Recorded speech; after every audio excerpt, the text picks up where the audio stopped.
नमस्कार दोस्तों, रूबरू में एक बार फिर से आप सबका स्वागत है। आज हमारे साथ हैं नवसर्जन ट्रस्ट की डायरेक्टर मंजुला प्रदीप जी। मंजुला प्रदीप जी दलित बहुजन महिलाओं के लिए पिछले 24 सालों से गुजरात में काम कर रही हैं। उन पे होने वाली एट्रोसिटीज़, उन पे होने वाले अत्याचार, खासकर पुलिस थानों से लेकर के कानून व्यवस्था और न्यायिक व्यवस्था में उन्हें न्याय दिलाने की प्रक्रिया में मंजुला जी पिछले 24 सालों से लगी हुई हैं। आज हम बात करेंगे मंजुला जी से और जानने की कोशिश करेंगे कि इन 24 सालों में क्या कुछ बदला है और क्या कुछ बदलने की संभावना है।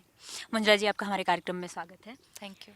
और सबसे पहले आप से नवसर्जन के बारे में सवाल, क्यों सूझी आपको आपको क्या ऐसा क्यों ऐसी क्या ज़रूरत लगी आपको कि नवसर्जन का निर्माण करना पड़ा आपको? नवसर्जन का निर्माण करने के पीछे एक सोच थी कि दलितों पे हो रही हिंसा और उनके साथ हो रहे भेदभाव के लिए एक मजबूत संगठन का गठन करना बहुत ज़रूरी है। ये छुआछूत और जिस तरह के भेदभाव के जो प्रकार हैं उसका सामना करने के लिए एक ऐसा संगठन हो जहां लोग अपनी बात खुले तौर पे रख सकें। जो लोग अन्याय का सामना कर रहे हैं वो लोगों को नेतृत्व दिया जाए ताकि वो अपनी आवाज़ मजबूती से उठा सके और जो कानून है वो कानून का इस्तेमाल कर सके। और गुजरात जैसे राज्य में जहाँ दलितों की जनसंख्या केवल 7% है, वहाँ पर तो बहुत ज़रूरी है कि वो अल्पसंख्यकों में आते हैं। तो ऐसे समुदाय के लिए अगर एक संगठन पीछे खड़ा ना हो तो कोई भी दूसरी संस्था जो वहाँ पर काम कर रही है उन्होंने कभी आवाज़ उठाई नहीं। बहुत ज़रूरी है कि दलित आगेवानी, दलित नेतृत्व के द्वारा ये पूरी बातों को रखा जाए और एक मजबूत संगठन खड़ा किया जाए। आपने अभी कहा कि गुजरात में दलित 7% हैं।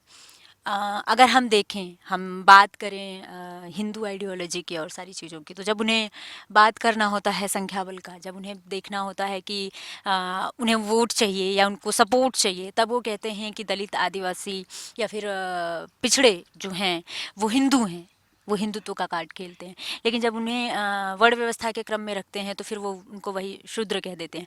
गुजरात में इसका कितना प्रभाव है? और धार्मिक अगर व्यवस्था में देखें तो गुजरात की क्या स्थिति है? क्या वो इन चीज़ों को लेकर के बहुत रिजिड है या उसमें कुछ एक खुले दौर को अपनाने की कुछ चीज़ें हैं? आई थिंक गुजराती सोसाइटी समाज जो है बहुत ही क्या कहेंगे, बहुत ज़्यादा कास्ट में मानता है। मतलब आप वहाँ पर किसी को भी अगर मिलोगे तो सबको जानना पड़ता है और ज़रूरी लगता है कि ये व्यक्ति है कौन, कौन सी जाति का है, कौन से धर्म का है। तो गुजराती समाज में जाति व्यवस्था इतनी मजबूत है जो दिखती भी है और दिखाई भी नहीं देती है। तो काफ़ी लोग ऐसा मानते हैं कि गुजरात इतना विकासशील और इतना डेवलप स्टेट है तो वहाँ पर जाति व्यवस्था तो होगी नहीं। लेकिन दूसरी तरफ आप देखोगे तो जो दलित हैं वो ज़्यादातर हिंदू धर्म का पालन करते हैं, पर हिंदू होने के बावजूद उनके साथ छुआछूत रखा जाता है। अब आप कहते हो कि एक तरफ कि अगर आप हिंदू हो तो हम आपके साथ आपके जो अधिकार हैं उसकी बात करेंगे, कोई भी पार्टी कहती है। जी। पर वही पार्टी जब शासन में आती है तो वही पार्टी अपने पूरी राय बदल देती है और हो रहे कोई भी छुआछूत या कोई भी अन्याय के जो प्रकार है उसके सामने दलितों को कोई सपोर्ट नहीं देती है। तो सिर्फ दलितों को वोट बैंक बना के रखा गया है और दलित नेता जो इन पॉलिटिकल पार्टी में रिजर्व सीट पर आते हैं वो भी अपनी बात नहीं रख पाते, अपने समुदाय की बात नहीं रखते हैं। वो सरकार जो कहती है वही करते हैं। इसीलिए जब हम आर्थिक या सामाजिक और राजकीय मामलों की बात करते हैं गुजरात जैसे राज्य में, तो आर्थिक तौर पे अभी भी दलित पिछड़े हैं। सामाजिक तौर पे तो सबसे ज़्यादा, मतलब एक तरफ जी। उन्हें मजदूरी या रोजगारी मिलती है पर दूसरी तरफ उनके साथ छुआछूत या भेदभाव की वजह से उन्हें भी एक अलग प्रकार का अनुभव होता है कि उन्हें लगता है कि क्या मैं इंसान हूँ, क्या मैं इस देश का या इस राज्य का नागरिक हूँ, क्या मेरे मुझे भी उतने अधिकार मिल सकते हैं जो संविधान में लिखे गए हैं। तो एक बहुत बड़ी बात है कि एक दलित होने की वजह से क्यों मैं एक निम्न व्यक्ति की तरह जीवन जीऊँ। इतने लंबे समय से आप काम कर रही हैं, चूँकि मैंने अपने बातचीत में ये कहा कि आप ज़्यादातर काम आपके दलित महिलाओं के लिए हैं, नवसर्जन के जो काम है वो ज़्यादातर दलित महिलाओं के लिए हैं। क्या आपको ऐसा लगता है या आपका जो अनुभव है काम का इतने लंबे समय का, गुजरात में या देश के अन्य हिस्सों की भी अगर हम बात करें, तो क्या आपको लगता है कि जो एट्रोसिटीज़ हैं, खासकर रेप के केसेज़ हैं, छेड़छाड़ के केसेज़ हैं, ये दलित महिलाओं पे ज़्यादा हैं? 100% दलित महिलाओं के साथ ज़्यादा है क्योंकि वो दलित हैं। और क्योंकि वो दोहरी से ज़्यादा तरह के भेदभाव का सामना कर रही हैं। दलित महिलाओं को लोग मानते हैं कि इस्तेमाल की चीज़ है। लोगों को लगता है इस ये व्यक्ति ही नहीं है, ये एक उपभोग का साधन है। तो इसीलिए मैंने देखा है कि जहाँ-जहाँ दलित महिलाओं की बात होती है तो लोग काफ़ी बार ऐसा भी कहते हैं कि ये तो अछूत महिला है, इसके साथ बलात्कार हो ही नहीं सकता, कोई इसको छुएगा नहीं, उसके साथ बलात्कार कैसे करेगा।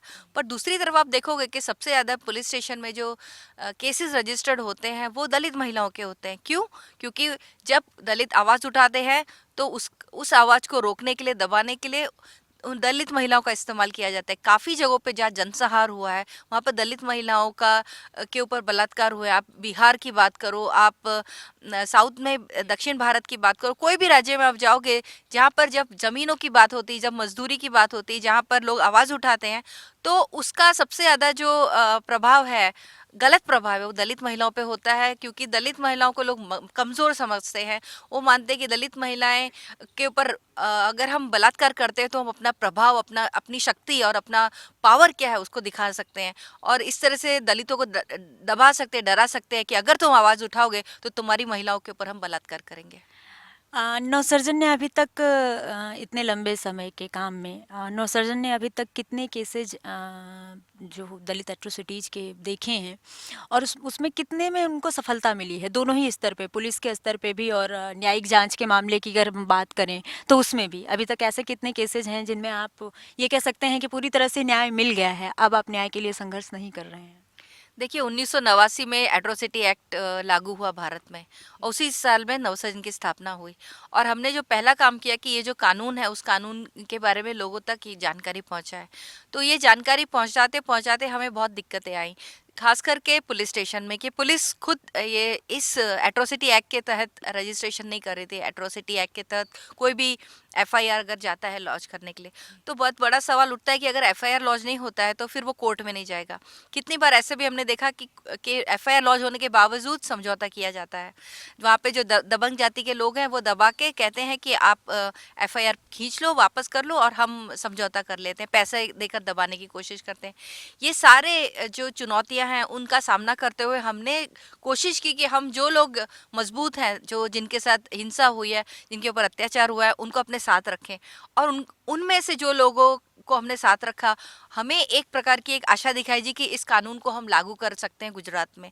तो हमने धीरे धीरे जो कोशिश की कि जो जहाँ पर खून की हत्या हुई है, जहाँ पर, वहाँ पर हमने हमारे जितने भी हमने जो केसेस हैंडल किए हैं, 100 से ज़्यादा हत्याओं के केसेस जो हमने हैंडल किए, उसमें हमने ऑलमोस्ट 50% केसों में न्याय दिला पाए हैं।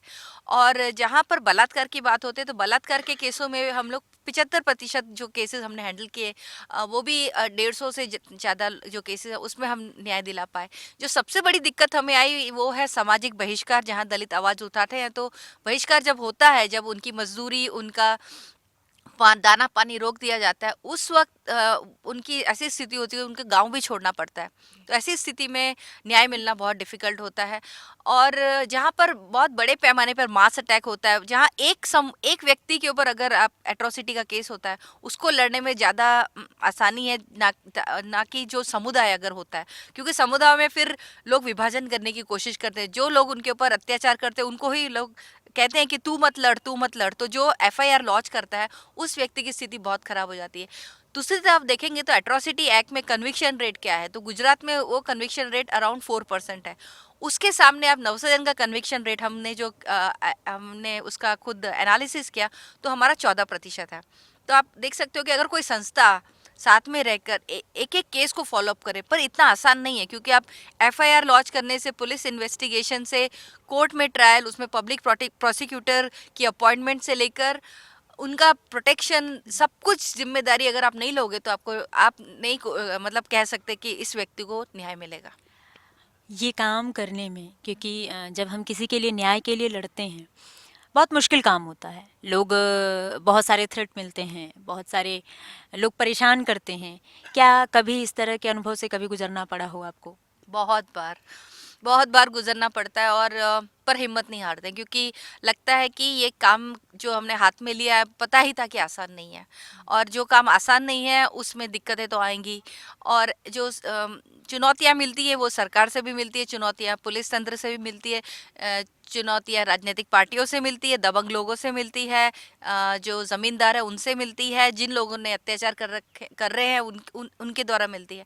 जहां पर पुलिस एट्रोसिटी में शामिल होती है, जहां पर पुलिस ने दलितों के ऊपर अटैक किए हैं, उन केसों में तो सबसे ज्यादा चुनौतियां मिलती हैं, और वो उसका सामना अभी हम कर रहे हैं, जिसमें हमने राज्य सरकार हमारे खिलाफ उन्होंने एक पूरा आंदोलन शुरू किया, जिसमें उन्होंने हमारा जो भी हम काम कर रहे हैं उस पे उसके खिलाफ वो प्रश्न उठा रहे हैं। तो ये चुनौती क्योंकि हमने एक थानगढ़ का केस लिया है, जो 4 साल से हम कोशिश कर रहे हैं कि उन 3 दलित परिवारों को हम न्याय दिला सके, जहां 3 दलित लड़कों को, 16, 17 और 26 साल के लड़कों को पुलिस ने फायरिंग में मार डाला था। पर उस केस में क्योंकि पुलिस है, इसीलिए राज्य सरकार उनको बचाने की कोशिश कर रही है। तो जहां पर भी हमने बहुत इस तरह के केसेस लिए जहां पर पुलिस इन्वॉल्व है या तंत्र इन्वॉल्व है, वहां हमें ज्यादा दिक्कतें आ रही हैं। अच्छा। कई सारे सवाल और हैं मेरे पास जिनको मुझे आपसे पूछना है, लेकिन एक बहुत इम्पोर्टेंट सवाल कि आप उस राज्य से हैं जहाँ से, अगर हम ऊना मामले को देखें, ऊना से बहुत बड़ा एक देशव्यापी आंदोलन फैला और सारी चीज़ें उसके बारे में बहुत सारी बातें हुई और बहुत सारे लोगों ने कहा कि ये बहुत अच्छा आंदोलन है और सारी चीज़ें हैं, उसमें 4 लड़कों को पीटा गया और सारी चीज़ें। क्या कोई ऐसी बात, क्या कोई ऐसी चीज़ as a activist, as a social activist, as a Dalit activist आपको दिखी जो इस पूरे मामले में कहीं दब के रह गई, कहीं दिखी नहीं?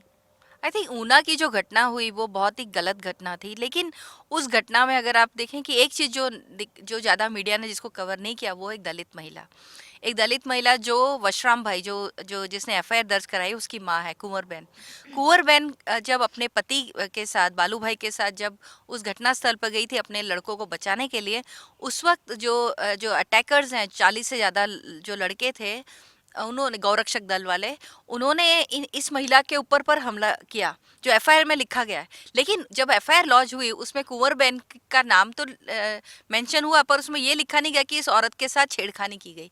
उनके आप वीडियो सुनोगे तो उन्होंने उनको ऐसा भी कहा कि चल इस औरत के ऊपर बलात्कार कर देते हैं, इसको सीधा करते हैं।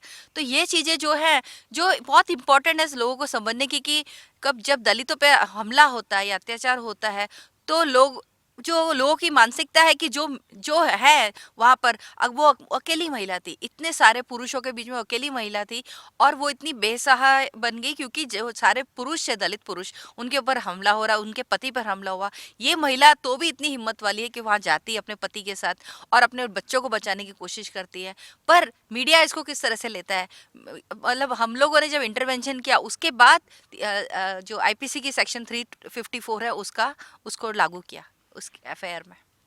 आपको क्या लगता है कि आपके अनुभव के आधार पे आपको क्या लगता है कि ऐसी क्या चीज़ें हैं, ऐसे क्या प्रिकॉशंस हैं, या ऐसा क्या कर सकती हैं दलित महिलाएं जिससे उनके ऊपर होने वाले अत्याचार कम हो सकें और वो आगे भी बढ़ सके? क्योंकि जब आप फील्ड में उतरते हो तो आप पाते हो कि दलित एक्टिविस्ट, वो भी महिलाएं, बहुत कम हैं। तो किस तरह से इसको बढ़ाया जा सकता है, और जो दलित महिलाओं पे जो अत्याचार है उनको कम करने का अभी तक के आपके काम के अनुभव से क्या उपाय लगता है? पहली बात कि दलित महिलाओं को अपने आप को कमज़ोर नहीं समझना है। तो अगर वो अपने मन से जो डर निकाल दें कि मैं दलित और महिला हूँ, तो शुरुआत वहाँ से होगी। क्योंकि एक नेतृत्व लेने की बात जब हम कहते हैं, तो दलित आंदोलन में, जैसे आपने कहा कि दलित महिलाएं बहुत कम है, लेकिन हम ये भी जानते हैं कि दलित आंदोलन में दलित महिलाओं ने हमेशा बहुत सहयोग दिया है और नेतृत्व भी लिया है, लेकिन वो दिखाई नहीं देता है। तो एक ही चीज़ है कि दलित महिलाएं अपनी चुप्पी तोड़े, क्योंकि आप जब तक चुप रहोगे तो लोग मानेंगे कि ये महिला को कुछ आता ही नहीं। लोग ऐसा भी मानते हैं कि दलित महिलाओं में ज्ञान नहीं होता, बुद्धि नहीं होती। दलित महिलाओं की बात करेंगे तो लोग ऐसा ही मानते, पर मैंने एक चीज़ देखी अपने काम में कि दलित महिलाएं बहुत निडर हैं, बहुत मजबूत हैं। क्योंकि अगर वो नहीं हो तो दलित आंदोलन में बहुत बड़ी एक क्या चुनौती आ सकती है कि अगर दलित महिलाएं उसमें नहीं जुड़े तो जब जब चेहरा दिखता है दलित आदमियों का, पर अल्टीमेटली दलित महिला हैं उसमें, उस आंदोलन में बहुत सक्रिय काम कर रहे हैं। पर बात ये होती है कि उनके जो साक्षरता का जो दर है वो दलित महिलाओं में कम है, ऑल महिलाओं के बात जी। और दलित पुरुषों के को ध्यान में रखे तो उसको अगर देखें तो पहली बात है कि हम अगर जागरूक होना चाहते हैं तो पढ़े लिखे और आगे बढ़े, हायर एजुकेशन में जाएं, और उसके बाद जहाँ भी कोशिश करें कि कोई भी जगह जहाँ पर हम अपनी बात रख सकें, फिर वो पंचायत हो या फिर वो कोई भी ऐसी जगह हो जहाँ पर आप काम कर रहे हो, अगर आपके साथ कोई मतलब आपके साथ कुछ गलत कोई काम कर रहा है तो आप उसके सामने आवाज उठाओ, आप चुप नहीं रहो। मैं मानती हूँ कि दिक्कतें बहुत आएंगी और आ रही हैं, पर हमें रोल मॉडल्स खड़े करने, हम ऐसी महिलाओं को आगे लाना चाहते हैं जो महिलाओं ने अपनी जो पीड़ा है, अपना जो जो उन्होंने भेदभाव का सामना करके जो शक्ति बाहर लाई है, वो दलित महिला शक्ति की मैं बात कर रही हूँ कि दलित महिलाओं की शक्ति जो है उसको बाहर लाने के लिए दलित महिलाओं को ही आगे आना पड़ेगा। उन्हें सहयोग मिले या ना मिले, पर हम जैसे व्यक्ति जो है, मेरी जैसी महिलाएं हैं जो प्रशिक्षण के द्वारा दलित महिलाओं के नेतृत्व को आगे बढ़ा रही है, और मैंने 8 राज्यों में 25 महिलाओं को प्रशिक्षण दिया ताकि वो महिलाएं आगे बढ़े। पर मुश्किलें उन्हें बहुत आई, बहुत चुनौतियां आई, मुझे भी आई, घर छोड़ना पड़ा, पर अल्टीमेटली ये है कि अगर आपका मन मजबूत है, आपका मनोबल बहुत दृढ़ है कि आप कहेंगे कि मैं कुछ भी हो मैं अपना काम करती रहूंगी, तो मुझे लगता है कि कोई हमें रोक नहीं सकता। और दलित महिलाओं में बहुत ताकत है, और सिर्फ एक्टिविस्ट बनने की बात नहीं है, आप जिस क्षेत्र में हो, आप अगर टीचर हो, आप डॉक्टर हो, आप नर्स हो, आप मजदूर हो, तो भी आप अपने स्वाभिमान के लिए लड़िए, आप अपने अधिकारों के लिए लड़िए, आप चुप नहीं रहिए। अब एक व्यक्तिगत सवाल, अगर आप जवाब देना चाहें तो दीजिएगा और नहीं देना चाहें तो आप बिल्कुल स्वतंत्र हैं। लेकिन ये एक अनुभव है, अनुभव ये कहता है कि 90% औरतें इन सारी चीज़ों का शिकार होती हैं। और आप इतनी मुखर हैं, आप दलित हैं, खुद भी एक दलित परिवार से आती हैं, और उसके बाद आपने दलित महिलाओं के लिए या दलित पुरुषों के लिए, उनके एट्रोसिटीज़ के लिए इतनी लड़ाइयाँ लड़ी हैं और एक लंबे समय से आप लड़ती चली आ रही हैं लगातार। क्या कभी आपके व्यक्तिगत जीवन में कभी आपको इस तरह की घटनाओं का सामना करना पड़ा है? कभी किसी तरह से एक औरत होने के नाते छेड़छाड़, या फिर उसमें दलित का जुड़ाव हो जाने से छेड़छाड़, या इस तरह का कोई एक अनुभव जिससे आपको लगता हो कि नहीं, सोसाइटी को रुकने और सोचने की ज़रूरत है, औरतों के प्रति अपने नज़रिए को बदलने की ज़रूरत है? अगर आपका ऐसा कोई व्यक्तिगत अनुभव। मेरे तो बहुत सारे अनुभव हुए हैं, बचपन से हुए हैं, और 4 साल की थी तब यौन शोषण का भी एक सामना करना पड़ा 4 पुरुषों के द्वारा। तो तब बहुत छोटी बच्ची थी तो इतना समझ नहीं पाई, लेकिन ऐसा लगा कि क्यों मेरे साथ किसी ने ऐसा गलत किया, और काफ़ी सालों के बाद अपन ये बात मैं बाहर रख पाई। पर मैं ऐसा मानती हूँ कि ये एक बार मेरे साथ ऐसा नहीं हुआ, जब मैं इवन मैं ये काम कर रही हूँ उसमें भी मुझे दिक्कतें बहुत आती, क्योंकि मैं एक महिला हूँ। मैं नवसर्जन में डायरेक्टर बनी 2004 में, तो चुनाव किए गए कि नया डायरेक्टर जिसको लेना है, तो मेरे सामने 4 पुरुषों खड़े थे और सब मेरे साथी थे। तो चुनाव होता है, तो वो चार चार भाई जो मेरे थे वो मेरे राइवल बन गए। तो और मुझे सबसे ज़्यादा वोट्स मिले, और उसके बाद मेरा चुनाव हुआ कि मैं डायरेक्टर बनूं। वो सहन नहीं कर पाए, क्योंकि मैं डायरेक्टर बनी और उसके एक दिन बाद ही एक ऐसी घटना घटी कैंपस में, और मुझे लग रहा है वो पूर्व आयोजित थी, इस चुनाव के रिजल्ट से जुड़ी हुई थी, कि एक लड़के ने मेरे साथ जो काम कर रहा था उसने आत्महत्या की। और उस आत्महत्या के बाद ऐसा लोगों ने कहा कि उसके परिवार ने और जो समुदाय है उन्होंने कोशिश की कि ये खून किया है, और ये खून मंजुला ने किया है, मंजुला उसमें मुख्य भूमिका उसने उसमें है। तो ये चीज़ मेरे सामने आई। उस वक्त मैं सोच रही थी कि मैं क्या करूं, और तब मैं एक बात थी कि मैं मतलब ऐसा ही कोशिश हो रही होगी कि मैं ये स्थान छोड़ दूं। तो मैंने कहा मैंने मन में सोच लिया, मैं तो अकेली रहती हूँ, तो मैंने कहा मैं तो नहीं छोड़ूंगी ये स्थान, ये पोजीशन भी नहीं छोड़ूंगी। उसके बाद इतनी सारी दिक्कतें आई, जो मेरे साथी हैं वो मेरे अगेंस्ट खड़े हुए, मुझे कहा गया कि मैं एक हिटलर जैसी हूँ, मैं उसको गुजराती में सरमुख्त्यार कहते हैं वो करती हूँ, और मैं लोगों के ऊपर हिंसा करी हूँ, मैं एक लूज कैरेक्टर की महिला हूँ। सारी चीज़ों का मैंने सामना किया। और जब मैं एक आंदोलन लेके चली थी महिलाओं पे हो रही हिंसा की समाप्ति का, गुजरात में 300 गाँव में, उस वक्त भी मेरे साथ एक घटना हुई जिससे मुझे एक जो झटका लगा कि मेरे स्वाभिमान के को झटका लगा कि मैं एक नेता हूँ, मैं एक मेरा पोजीशन है और मुझ जैसी महिला को अटैक करने की उसकी हिम्मत कैसे हुई। मतलब मुझे अपमान लगा कि मेरे गौरव पे अपमान हुआ। फिर मैंने उसके खिलाफ पूरा वो किया, जो भी मुझे करना था, पर बहुत अकेलापन महसूस हुआ। और वो होता है कि ऐसे जब भी आप एक नेतृत्व की भूमिका में होते हो और आप एक महिला हो, तो काफ़ी अनुभव ऐसे हुए कि जहाँ आप एकदम अकेले हो जाते हो। आपको लोग समझ ही नहीं पाते कि इस महिला की पीड़ा क्या है, और समझते भी हैं तो भी वो खुल के बाहर नहीं आएंगे कि हम आपके साथ हैं। आप लोगों ने नवसर्जन ने और अभी एक डॉक्यूमेंट्री बनाई है नाउ नो मोर, जिसमें दलित महिलाओं पे हो रही एट्रोसिटीज और उनको लेकर के काफ़ी आपके केसेस भी दिखाए गए हैं और दिखाया गया है कि किस तरह से पुलिस उसमें व्यवहार करती है, सारी चीज़ें। ये इस डॉक्यूमेंट्री के को बनाने के पीछे की धारणा क्या थी, या क्या सोच के आपने इसे बनाया और इसको किस लेवल पे लेके जाना चाहते हैं आप? नो मोर नाउ का जो पूरा विचार था वो या ये डॉक्यूमेंट्री का और ये अभियान का, इसको 25 साल लगे नवसर्जन के लिए। क्योंकि जब मैं जुड़ी, मैं पहली महिला थी नवसर्जन में, और धीरे धीरे हमने महिलाओं को जोड़ा नवसर्जन में, और काफ़ी महिलाएं आई और चली गई। मतलब जिन्होंने जो संघर्ष नहीं कर पाई अपने परिवार के खिलाफ। तो ऐसे पूरे माहौल में से हम जब गुजर रहे थे तो मैंने देखा कि महिलाएं चुप बहुत रहती हैं। जब हम गांव में कार्यक्रम करते हैं तो महिलाएं आगे आती, बैठती जरूर है, लेकिन प्लेटफॉर्म या उन्हें नहीं दिया जाता है, नेतृत्व नहीं दिया जाता है। तो और मैंने कितने सारे केसेस हैंडल किए, तो मुझे लगा कि अब समय है, सही समय है कि हम एक अभियान लेके चले।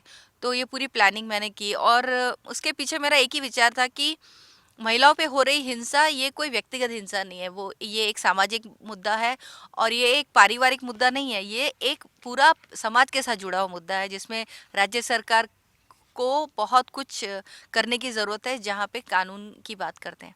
तो मुझे लगा कि इस आंदोलन और इस डॉक्यूमेंट्री से मैं ज़्यादा से ज़्यादा लोगों तक पहुंच सकूं। और मैं ऐसा भी चाहती हूं कि ये सिर्फ दलित संगठनों के लिए ये डॉक्यूमेंट्री नहीं है, ये महिला आंदोलन के लिए डॉक्यूमेंट्री है, ये राज्य सरकार में जो लोग काम कर रहे हैं उनके लिए डॉक्यूमेंट्री है, तंत्र के साथ जुड़े हुए जो लोग हैं उनके लिए डॉक्यूमेंट्री, स्टूडेंट्स के लिए है, जो लोग महिलाओं पे हो रही हिंसा के लिए संवेदनशील है उनके लिए है। और इसके द्वारा हम ये बात कहना चाहते हैं कि अब बहुत हो चुका, महिलाओं की स्थिति सुधरनी चाहिए। भारत जैसे राज्य में जहाँ पर महिलाओं के पे हो रहे अत्याचार और हिंसा के जो प्रमाण है वो बढ़ते जा रहे हैं, तो कहीं पे इसको खत्म करना है या इसको रोकना है, या इस पर इसकी जो जो संख्या है उसको कम करना है। हम नहीं चाहते कि महिलाओं पे हिंसा बढ़ती जाए।